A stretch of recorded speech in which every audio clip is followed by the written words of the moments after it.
Okay, I am ready to go live on... What is going on here? Hold on. Did you already click it? No, I did not. I'm not clicking anything on it now. Like, what's going on here? Hold on, I'm just trying to... I think I'm live on Facebook. Check it out, Kim. Am I live? Yeah, I see it. I don't know why it's doing all this weirdo stuff on damn OBM or whatever it's called. Okay, go ahead. Shoot us. All right, we're live in 3, 2. How's it going? This is Rahkee from World Ghost Radio. I'm here live right now with my co-host Kim. Hey. How you doing, Kim? Doing good? Yeah, doing good. How are you tonight? I'm doing great. You know, it's been an interesting couple of weeks, I tell you. Just getting ready and doing everything as far as that's happened. I've had a lot going on, and tonight we're going to talk about some amazing stuff. We're going to talk about some of the eerie and spooky things that happened over at the Patterson House. With our special guest tonight would be Shanni Pence, who runs the Patterson House. How are you doing tonight, Shanni? I'm good. How are you? I'm doing great. So we're going to be talking about some, for those that haven't tuned into World Ghost Radio, this is the show that talks about the paranormal, the ghost, cryptology, the Bigfoot, UFOs, and, just things that happen out in nature. So this should be an interesting show.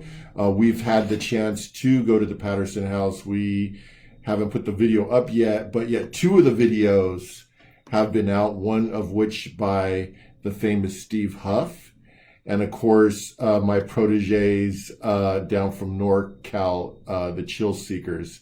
So those 2 videos, if you have a chance to look at the Patterson House, videos of how haunted this location is, you should check it out on YouTube.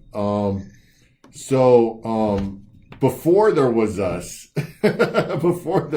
going down there, there was Shanni, and she's going to tell us about some of her experiences that have happened there. But before that, Shanni, how exactly did you get into the paranormal, or how did the paranormal come to you? I didn't really get to call it the paranormal definitely came to me. I was about 2 or 3.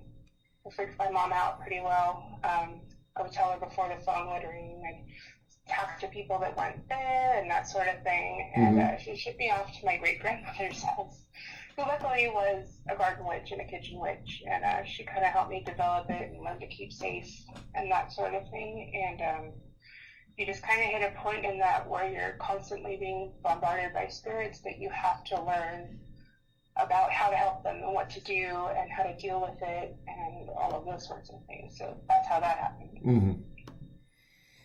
And how did you come across to the Patterson House? I moved to the Hemet area. Well, I moved back to it in 2006. And during that time, I met the curator at, I think it was a charity dinner. And we got to talking, and I could see spirits behind him from the house, and I explained them to him perfectly. And I told him how they died and their names and who they were. And we've been working together ever since. Oh, man. So after that experience, you were willing to check out and, do the help out at the Patterson House. And as far as that, you've been putting a lot of time and effort into helping, rebuild this haunted location. When did you have? So that would be your first experience, is when you went down there for the dinner and the meeting, and was that your first? Yeah, we were approximately 10 miles from the actual Patterson House when I met experience with him. Okay, and then what about when you actually went to the house and went inside the house? What were your experiences? It was instant. And a lot of people that are sensitive to this sort of thing, generally intuitive, a lot of moms with the mom sense sort of thing, going in, you feel a little overwhelmed. They kind of crowd you and they want to talk to you. They want you to recognize them and that sort of thing. And as you move throughout the house, you kind of feel the different spirits and where their places are. Like you kind of learn whose room is whose, and they sort of tell you along the way. So being psychic, I feel you have like more of a feel for the presences and more of an aspect of who wants what. You actually have more of the answers than a paranormal investigator that we're trying to find answers. So a little bit, yeah. But I do have concrete evidence and lots of proof. Right. There's photographs, there's videos, there's EVPs. There's literally just so many that I've kind of lost track. Oh man. So let's talk about some of the spirits that are inside the Patterson house. And I guess how many spirits are there inside the house? It changes from time to time. We get what I like to call the temporary ones that come through, and they'll just hang out and they're a guest for a bit, and then they'll go on. Sometimes if it's a traumatic experience, we'll make an effort to pass them on. But for the most part, there's about 6 to 8 at any given time. And are those the resident spirits? Like how many Yes. residents? Okay, those are the resident spirits. Yes. Okay. Who was the first spirit that you met when you went into the house? John's the one that drew me to Greg in the first place. He was the big guy standing behind Greg, and he was clutching his chest. And I was like, okay, how do I help you? And he's like, you don't. You just come with me. And so I was compelled to go at that point. And then once I hit the house, he kind of came to me, like escorted me through the area and showed me things. And what did he show you? He showed me where he sat at the dining table. He showed me where his room was. He just kind of pointed out different artifacts that were in the house when the house was functioning in the early, 1900s. And I would tell Greg, that was here, that was here, that was here. And he would say, how do you know that? And I'd say, John told me. And, it's kind of irrefutable at that point, because when you have a house full of artifacts, they could be from any time, any place. So how do you know which ones were there? Right, because they have brought in, I know, other I guess I would say artifacts from that time era to go with the house. Absolutely. You've donated some of them yourself. Yeah, I donated an old 1920s radio and a few others. But my friend had a question about, he's not on right now, but he had a question as far as there's 2 dolls on the bed. His name's Albie. He's with NV702. Shout out to Albie. Do you happen to know where those dolls came from and if they're haunted?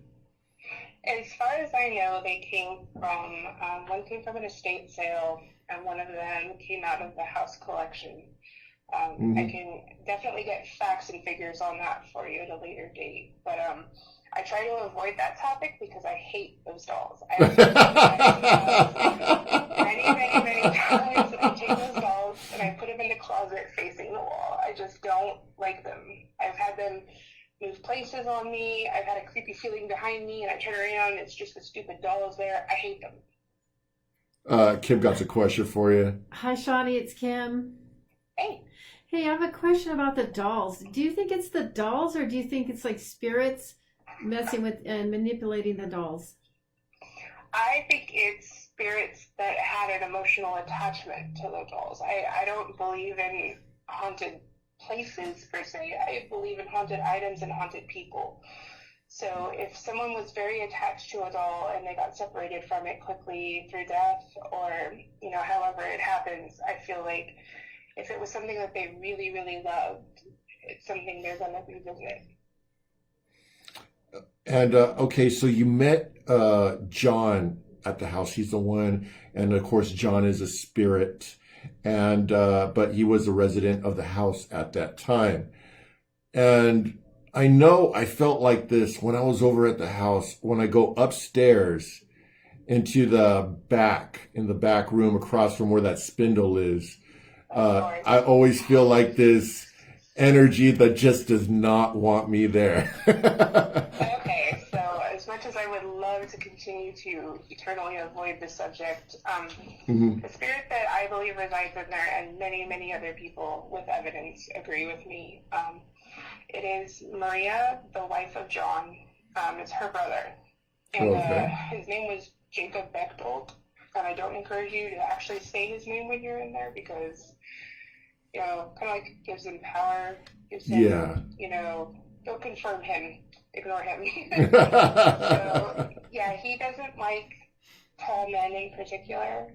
And he doesn't like, well, he likes women, but he likes to taunt them and intimidate them and make them feel terrible. And kind of the story behind that is the bed that's in that room, there's just a frame and a headboard and a footboard, and that was actually his headboard and footboard. And he died in that bed in that room. So the frame, because for those that don't know, that in the house the frame and the headboard are actually leaning up against the wall inside that room. Right. And you're telling me that bed frame is where he passed away in. Right, and that was a gift from the estate of Bob Dominigoni. After he passed, he bought it at auction when the house first went into foreclosure in the 40s and 50s. Wow, that's a bed frame is that would explain. Kim, go ahead. So there's a woman spirit in the hall upstairs. When I went up there, I said hello, and I actually heard her say hi. Or I think I got it on video. It's Jessie. Mm-hmm. Absolutely. She's always in the stairs up there, and she tries to lure you out of Jacob's room. Yeah, we've kind of seen her, kind of felt her a couple of times. And then when we were leaving the last time, we were packing up, and it was all quiet. The lights, you know, obviously it was really dark, and we heard walking around up there. Is that Jessie? Definitely. Sometimes you get some of the other spirits walking around up there as well, but when it's Jessie, you know it's Jessie. You can feel her, you feel at ease, you feel calm, you feel kind of a young, innocent spirit, and that's usually when it's Jessie. And if she feels that you're encountering something that has less than good intentions, she'll come to your rescue. Interesting.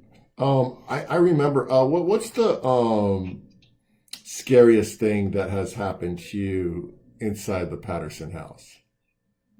Okay, the scariest thing that's ever happened to me, it was me and another ghost hunter and my best friend, and we were up in the upstairs room in Jacob's room, and we had chairs set up and a table, we had laptops, we had K2s, we had thermometers, we had a parabolic dish, we had everything set up to the nines, and this is back in like 2011 maybe, and I asked Jacob, I'm like, so you still want to mess with me now that there's three of us? And we heard this low rumbling growl get louder and closer, and we packed up and left. So you heard this like extreme growl out of nowhere. I felt absolutely threatened. We left. And I very rarely run from a location. It's incredibly rare that I'm like, okay, well, I'm out of here. I was out of there.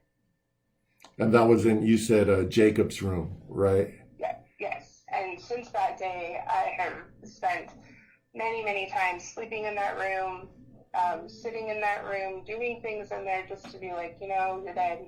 I'm here. You're not in charge of me. Do you think it's active in the summertime more or winter, or is it pretty much the same?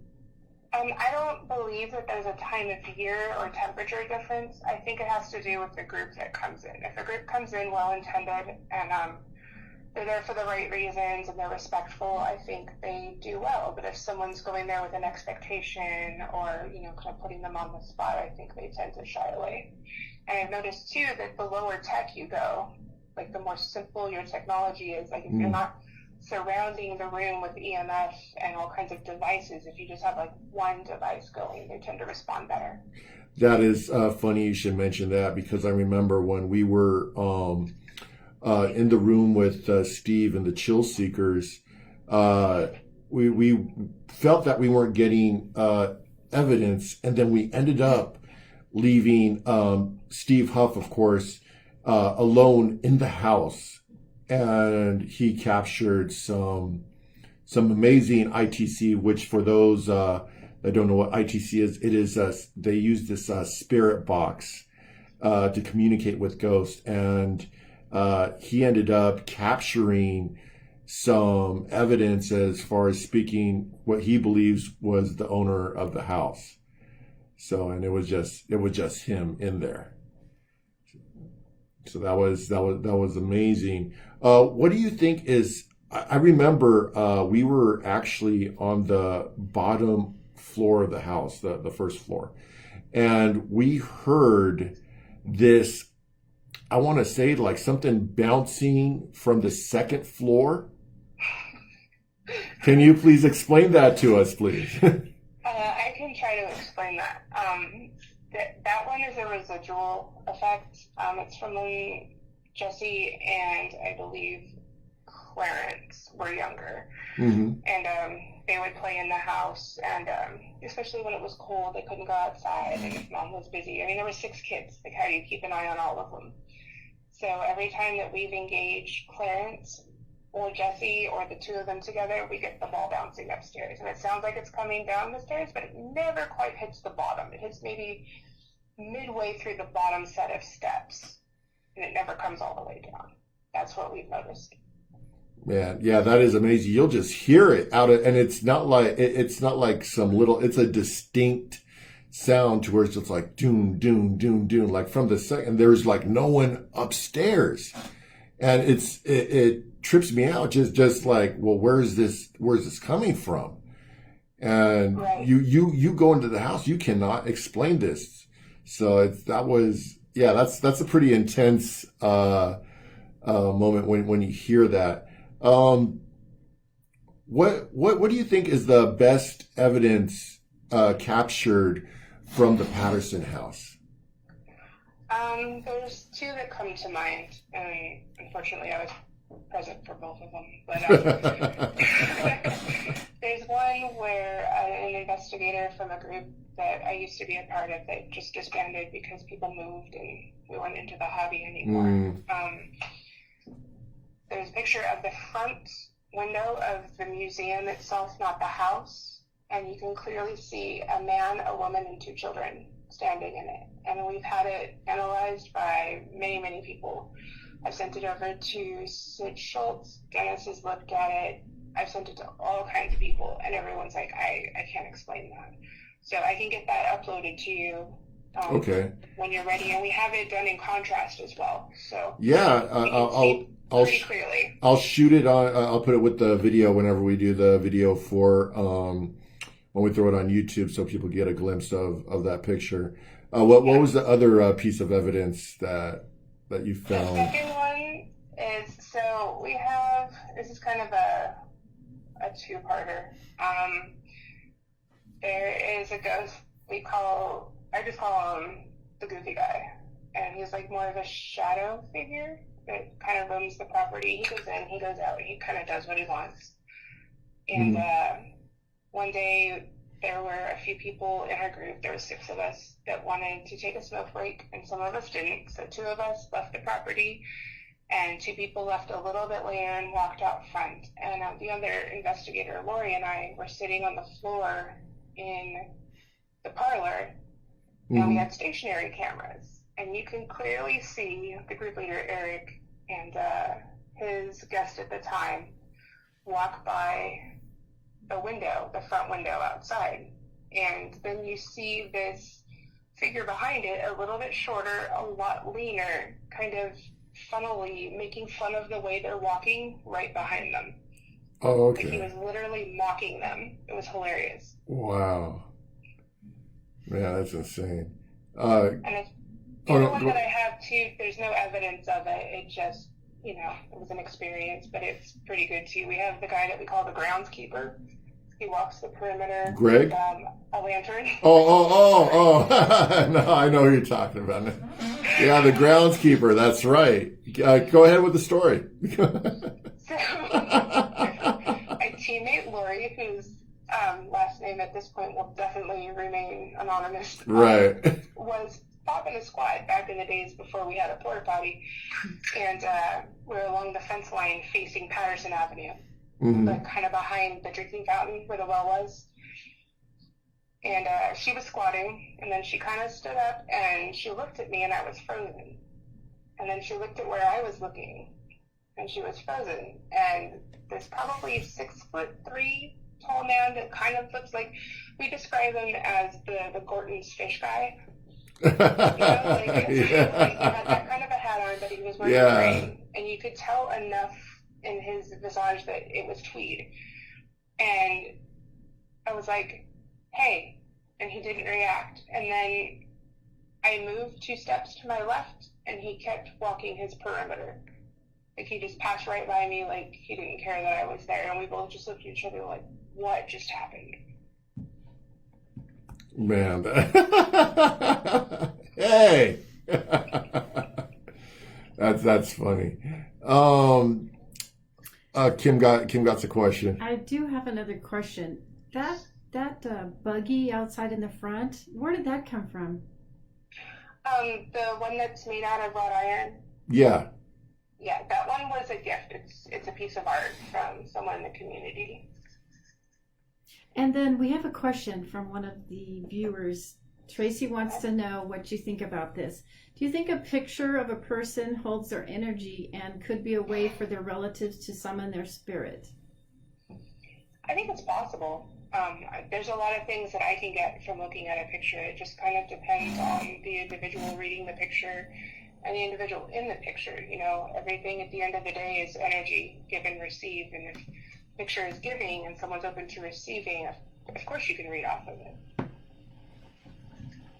Well, hence haunted objects and things of Exactly. Yeah. Well, I think that even a person's name holds a vibration, and if you say it, you could sort of draw that spirit towards you as well. Yeah, I absolutely believe that. If they're out there searching for it and you're putting it out there, you guys are going to find each other. You know, that energy begets the other energy, and that's just how I think it happens.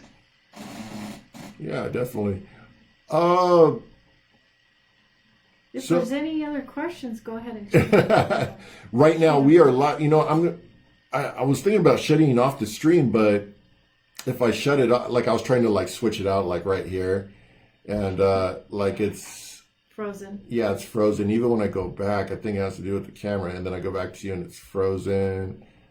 Let me see if I could do like I'll end stream and start it, but then we're gonna have to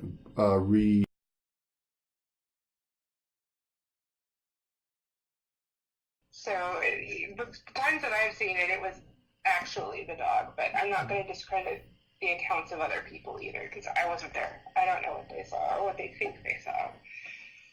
As far as outside, we have what we call the running man. He likes to run up behind you and stop. Oh, wow. Or run past you and stop. So you feel the breeze, and then you pause, because you're expecting to see it in front of you, and there's nothing there. We are Wow. we are back live right now on World Ghost Radio on Facebook. If you want to check us out, we are at facebook.com/paranormal on air. So Kim, you are back and the video unfroze. That's the first time I've ever had that happen. Great. And if you could go ahead and share. So we're talking right now live with Shanni from the Patterson House, Haunted Patterson House, located in Winchester, California. And recently, a lot of investigators have been there, like Steve Huff, Chill Seekers, myself, and Kim, World Ghosts. And there have been other investigations done there by other paranormal teams. And they say that the residents of the spirits from the house still live at this location. So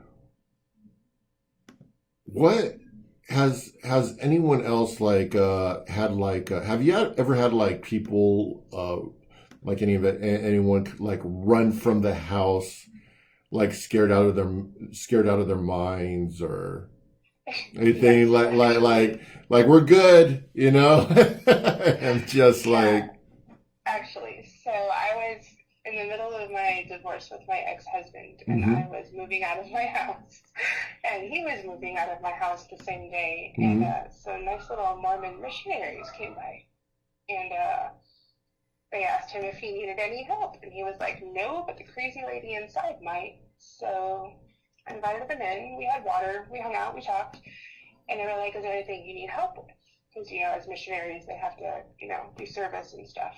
right. So I was like, actually, I have this great museum. So I recruited these Mormon missionaries to come work on the Patterson House. I know, right? Such an opportunist. But they were doing stuff like trimming the trees and working on the grounds and cleaning inside. Well, the two bigger guys, big, white farmer beefy boys, they were Right. not small guys, were up in the boys' room. And you'll know that one as the one with the desks and the airplanes in it, Mm-hmm. and the giant freaky spider in the window, Bertha. Oh, That yes, one. yes.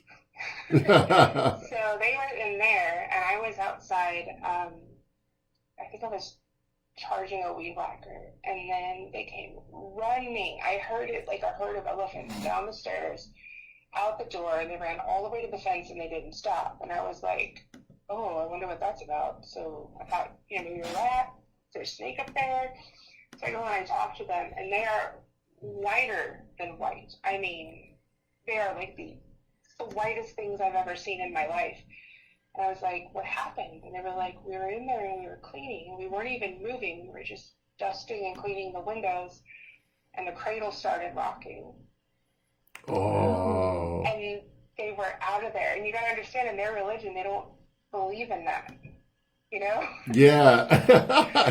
So they're in the house. So they're in the room, and then the cradle just starts rocking on its own inside of the room.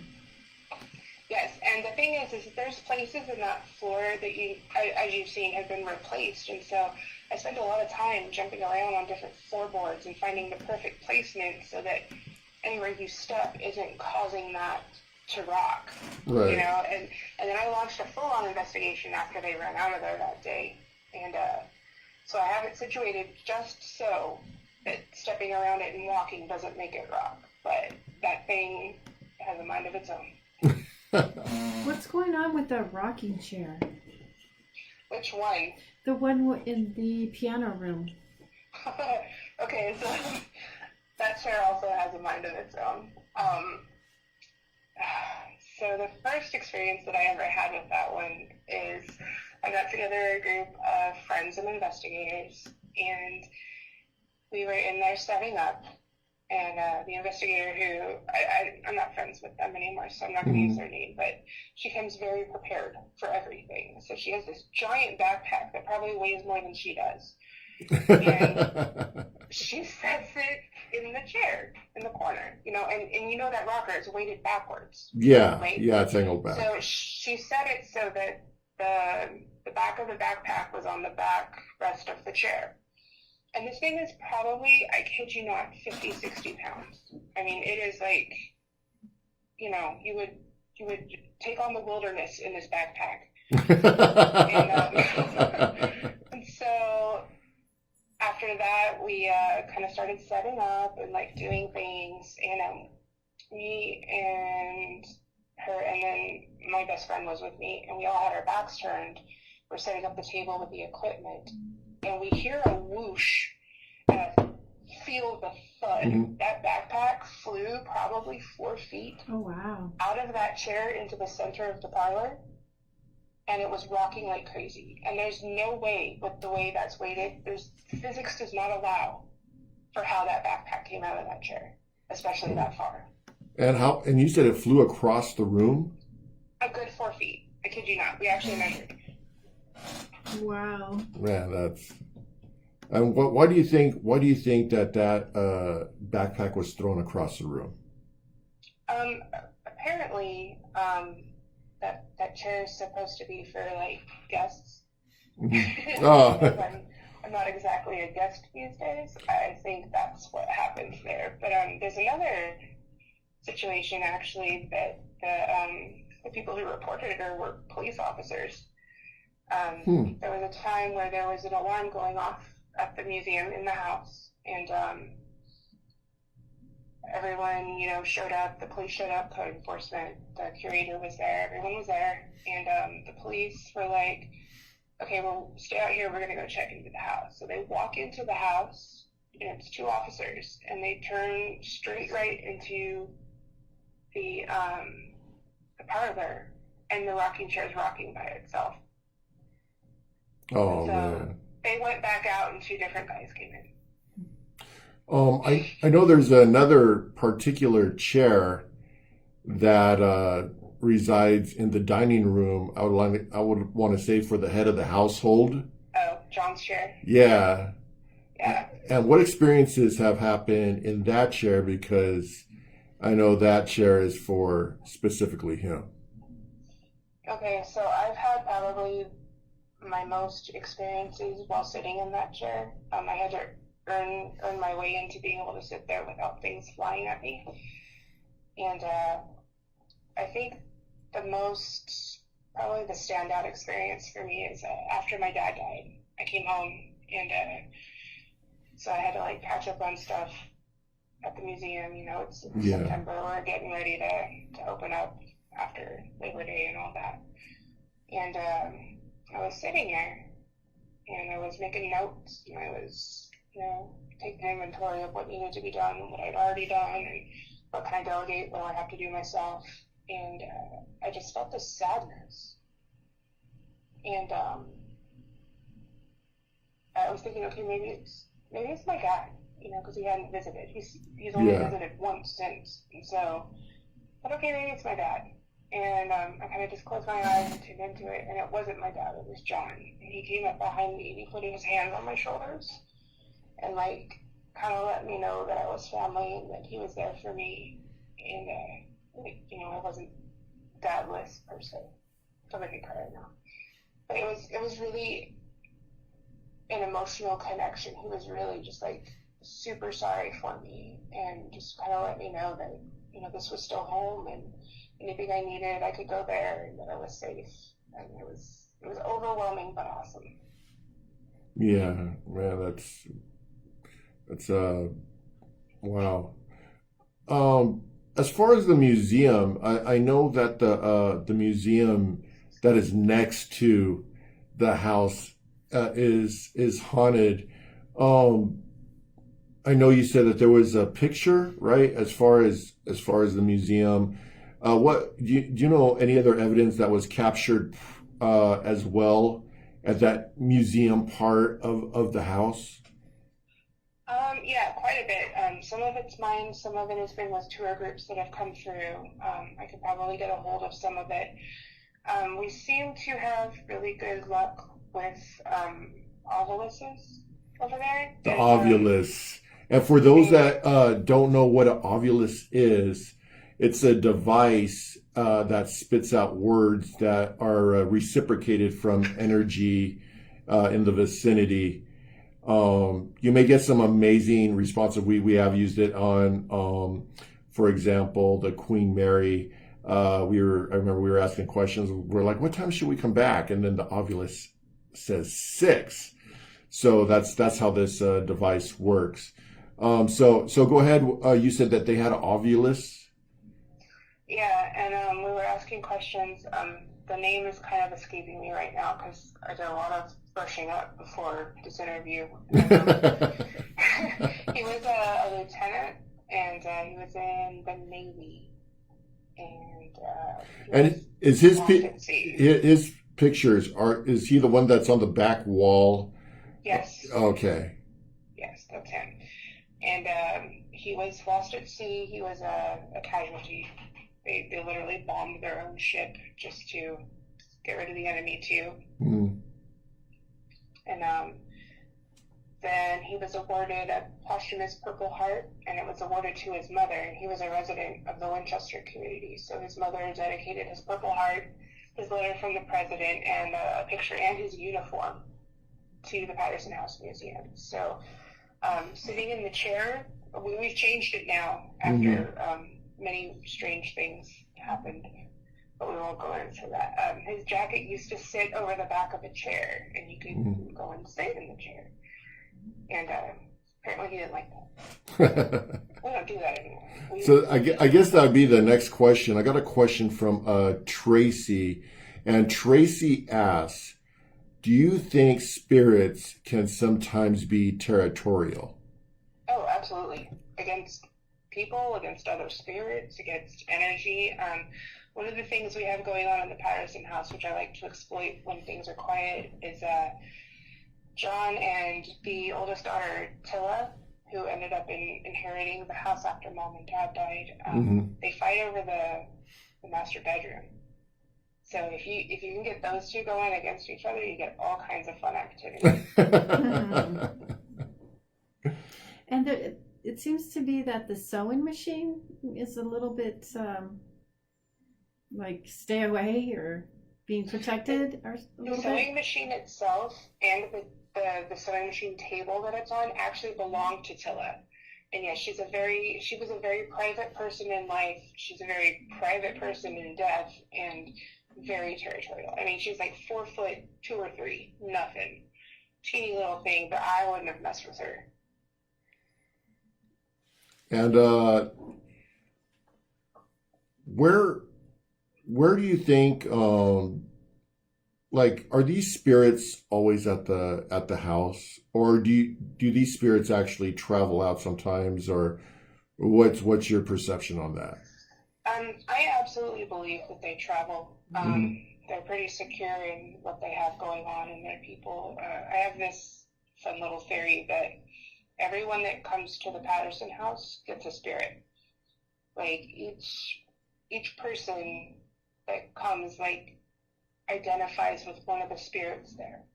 And I've seen times where we were doing fundraisers for the Patterson House where my friend who identifies with Jessie, her name is Lauren, she would be having a rough day, and she would just feel Jessie with her telling her, it's going to be okay, it's going to be fine, don't worry.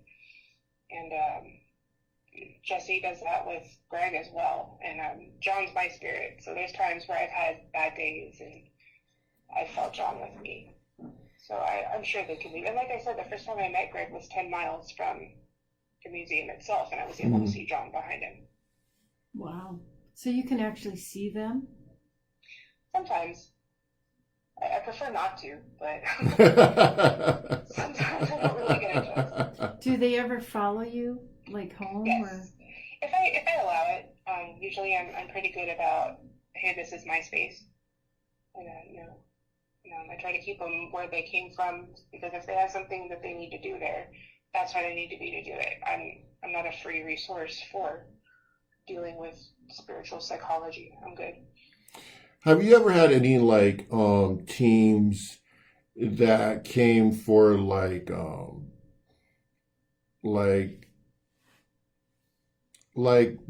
bad things, like try to do like some type of magic or spells or Yes. some type of sorcery within the house? And what were some of the effects from that, and how did you get rid of it?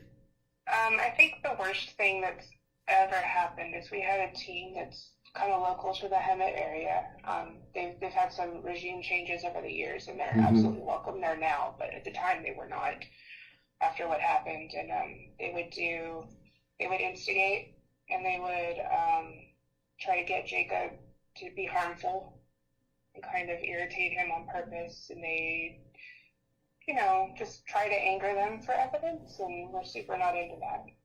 And I walked in the house. I wasn't even in the house yet, and they were already yelling at me. Like, I hit the front gate, closed it behind me, and started to walk.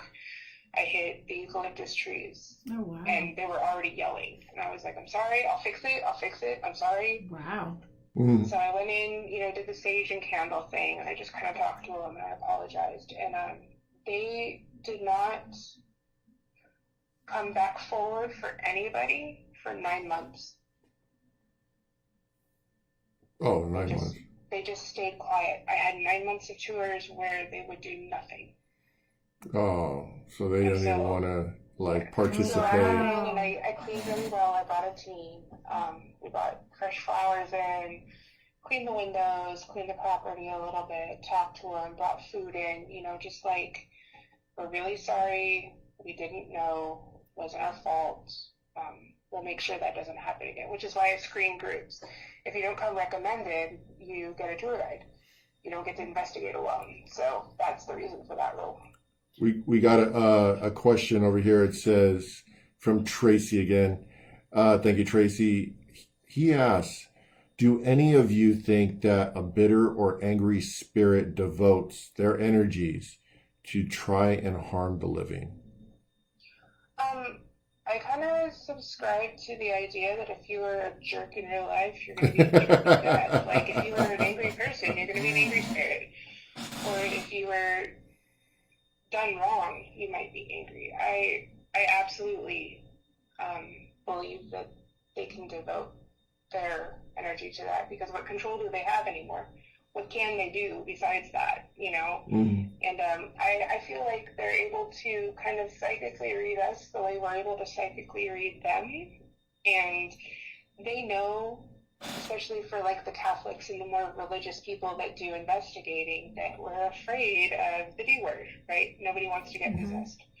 Nobody wants to get attached. And so I think they've even adapted their scare tactics to scare us away in that way, to make us afraid of that. So I think for some of them it's a defense mechanism, and for some of them they really just, they aren't happy.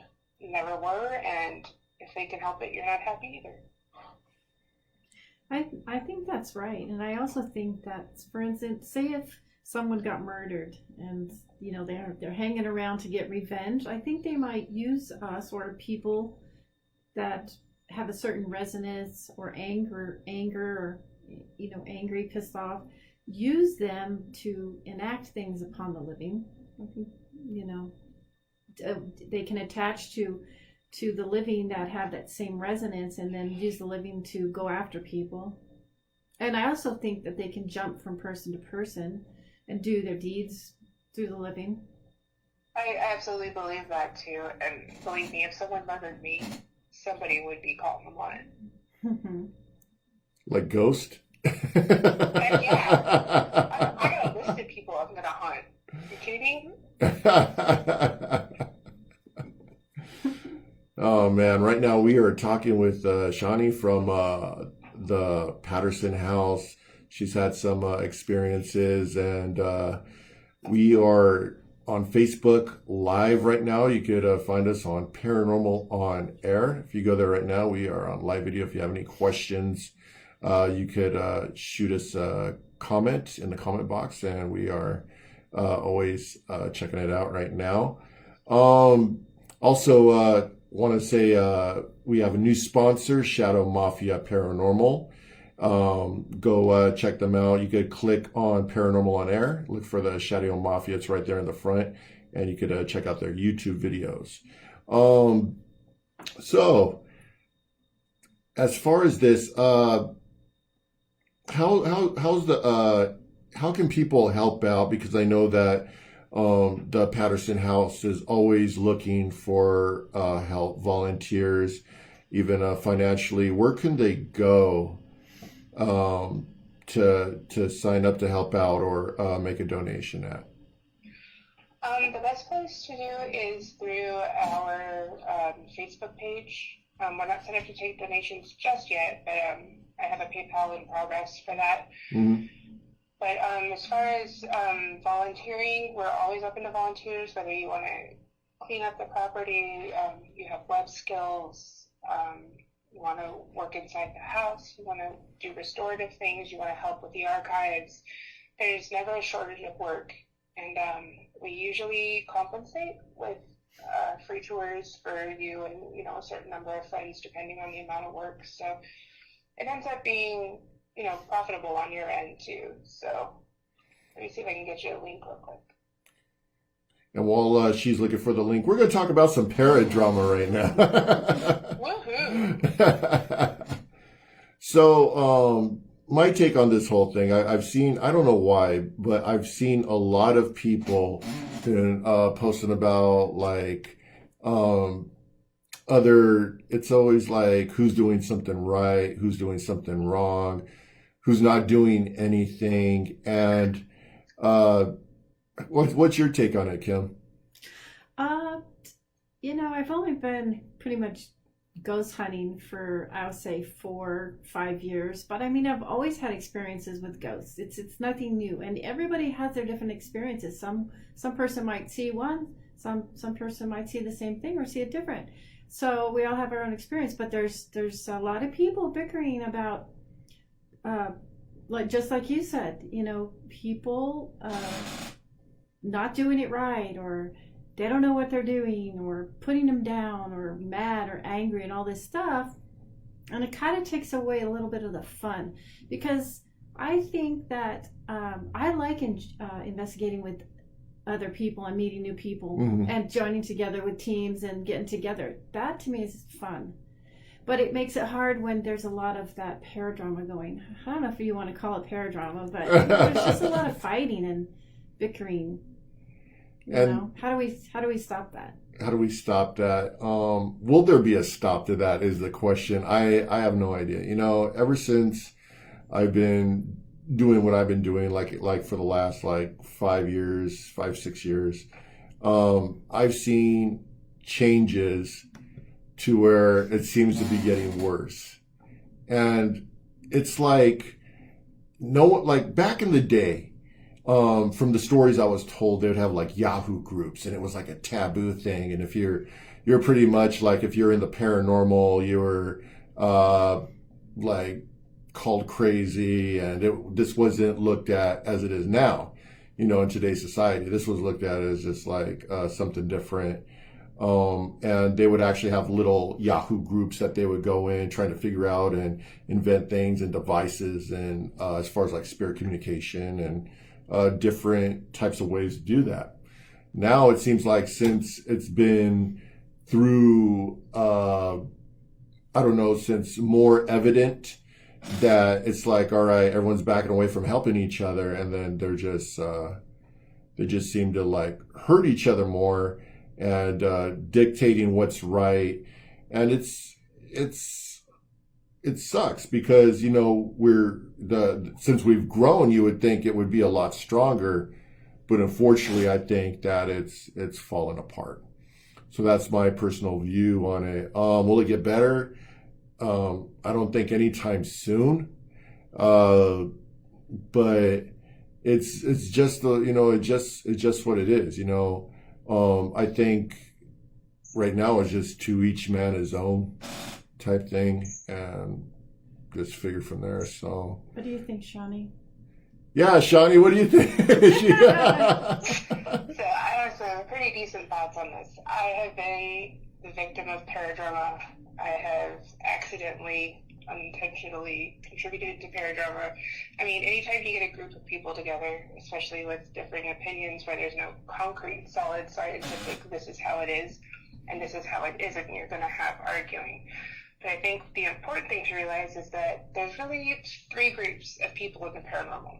There's your people that are after like scientific proof, that want to see what's out there, they want to prove that it's there. Like, that includes your skeptics, your people that are super interested in it, people in career fields where they can help devise things to help us figure that out. Mm-hmm. And then you've got your hobbyists.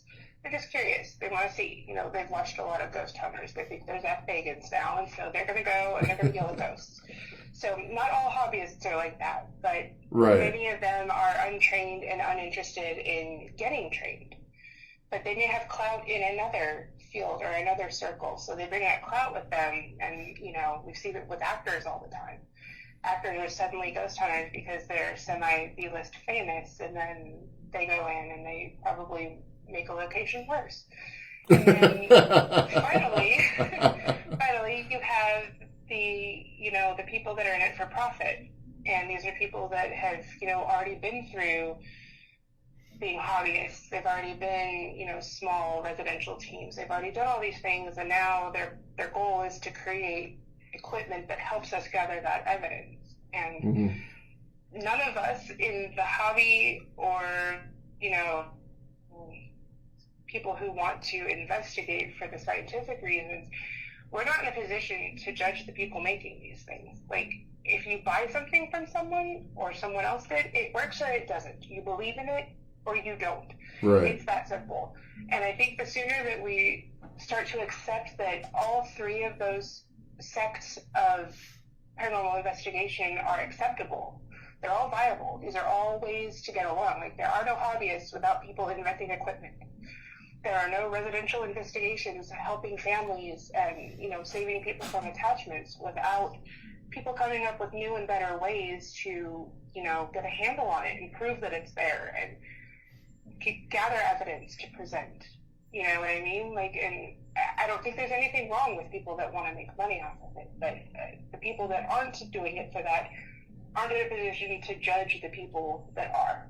You know what I mean? Right. No, definitely. I What were think we that's say? true, and you kind of made me think of something.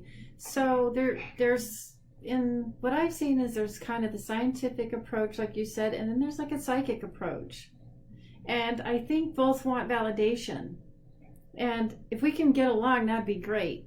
But I mean, sometimes they don't get along, the two versions. So and then there's the people that just want to make videos or or whatever. So I think if It even breaks down even more than that, because then you get into the ITC and it's like radio versus apps, and it just like trickles down into like all these controversial And I've even done a little bit of research into that too. There's a lot of great people out there making different ITC devices, and they all come from a different school. There's electrical engineers out there. There's people that, worked on radios. There's people who specialize in EMF. There's different kinds of engineers and technicians.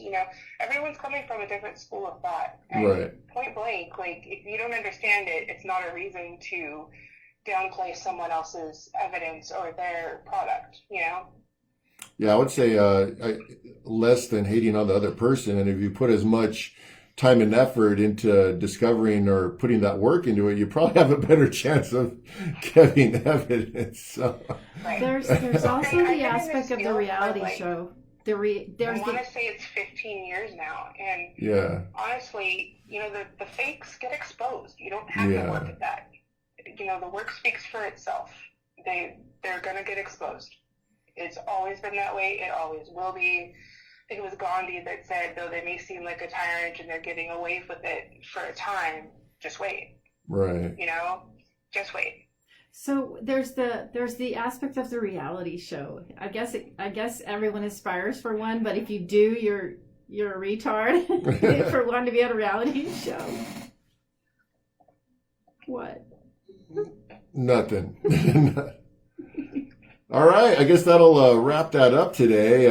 Today's show. We will say serious, thanks for okay. having Shanni on our show. And where's the place where they? So can they find you at for any more questions for finding out about the Patterson House and finding you if they have any questions about maybe doing an investigation? I linked it while you were talking. Okay, for those on RadioVegas.rocks, yeah, let me see if I can scroll up and find it. Facebook.com, I think it was. Here we go. Patterson House Paranormal Investigations. And you could go there and you could find Shanni. So, man, Shanni, thanks for being on the show, and we appreciate having you. Thanks for having me. Have a good night. You too. Okay, so that wraps up the show. Once again, I want to shout out to our new sponsor, Shadow Mafia Paranormal. You could go to the front page of Paranormal on Air and click the link, and it'll take you to the YouTube videos. And also our other sponsor, Las Vegas Oddities. You mentioned Rahkee, and they will hook you up down there at the Oddity Shop. And be sure to check out some of the latest and new haunted objects that we have down there over at the shop. located down there at 1228 Main Street, Las Vegas, Nevada. Okay, that wraps up the show for tonight. And if you have any questions, you could always contact me. Look for me on Facebook /RAHKEE 316. And if you want to get a hold of Kim, look up Kim Russell, or you could find us on World Ghost, the World Ghost Facebook page. And you can check out our regular webpage at paranormalonair.com. And next week we will be on, same time, same channel. And just be sure to be there if you dare. And for anyone that tuned in today, I want to say thank you for tuning in, shooting out your questions. We appreciate, having you guys on every week and getting a chance to see what the people have to say. Oh, have a good night, everybody. Take care.